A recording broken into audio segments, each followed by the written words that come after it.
Periva Sharanam, Deivathin Kural, Book 3, Aananda Saagara Sthavam. There is an interesting anecdote about Sri Neelakanta Deekshitar, who was functioning as the Prime Minister during the reign of the King Thirumalai Nayakkar. Sri Deekshitar has written a shloka on Meenakshi by the name of Aananda Saagara Sthavam.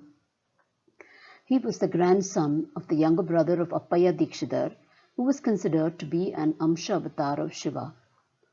He was a man of erudite scholarship and devotion. There is a story of how he happened to write this. Under Neelakanta Deekshitar's supervision, a new building or mandapa was being added to the Meenakshi temple.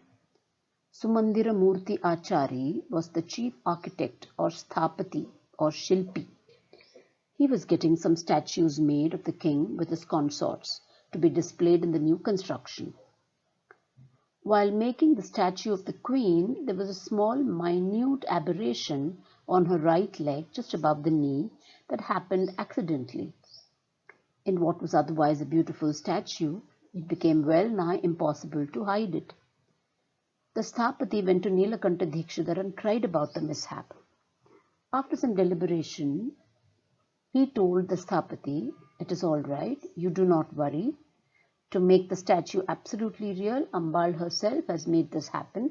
We will install it in the new mandapa as it is. Let it be." At that specific point in her body, the queen had a mole. As per Samudrika Lakshanam, classical definitions of human physiology, Uttama Sri, a woman of sterling character, is supposed to have a mark at that spot, which she had. This occurred as a flash of revelation in the mind to Neelakanta Deekshitar when the sthapati came complaining to him about the unintended occurrence of a blemish while sculpting. So the chief architect or achari obeyed as instructed. Now, in the new hall under construction, there were these statues depicting the King Thirumalai Nayakkar and his 7 queens. The king came inspecting the preparations. He observed the blemish and asked the sthapati as to why he is not correcting the blemish that was so easily noticeable in the leg of the Patta Mahishi, the queen number 1. Sthapati replied, "Sir, Ayya Deekshitar told me to leave it as it is because he said that the blemish is in the right place." The king was shocked as to how the Prime Minister knew that the queen had a mole at that particular spot in her anatomy. He got annoyed and sent his soldiers to the Prime Minister's residence. At that time, Deekshitar was involved in his daily routine of doing puja, japa and tapa. When the soldiers' arrival was out of the ordinary, Deekshitar could discern the reason why.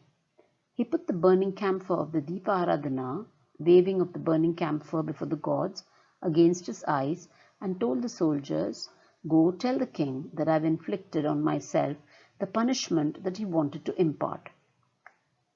The king got the reply and was told about what Deekshitar had done to his eyes. He regretted his immature reaction in wrongly suspecting his minister and queen as compared to the evident greatness of Deekshitar. He came running to Deekshitar's residence and apologized for his blunder. Deekshitar told him that there was no great mistake on his part and that his doubt was in the rightness of things and that he does not have any grudges against him, the king.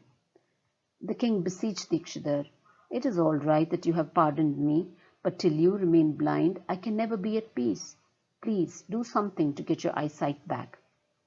It is then that Deekshitar started singing this Aananda Saagara Sthavam. Though the occasion was very sad and he was representing the complaints of people at large, his inner self was happily floating in the ocean of Ambaal's grace.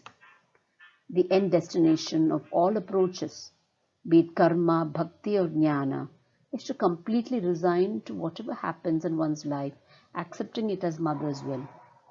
Thus, across his 108 verses in the Aananda Saagara Sthavam, it will sound as though he is directly conversing with mother. This Stuti Aananda Saagara Sthavam, containing more than 100 shlokas, has a similar format as that of the Saundarya Lahari. Here too, the first half is about the principles of surrender known as Prapatti Dharma, and the second half is a Keshadipada Varnana. As he sang this, Meenakshi granted him eyesight again. Periva Sharanam.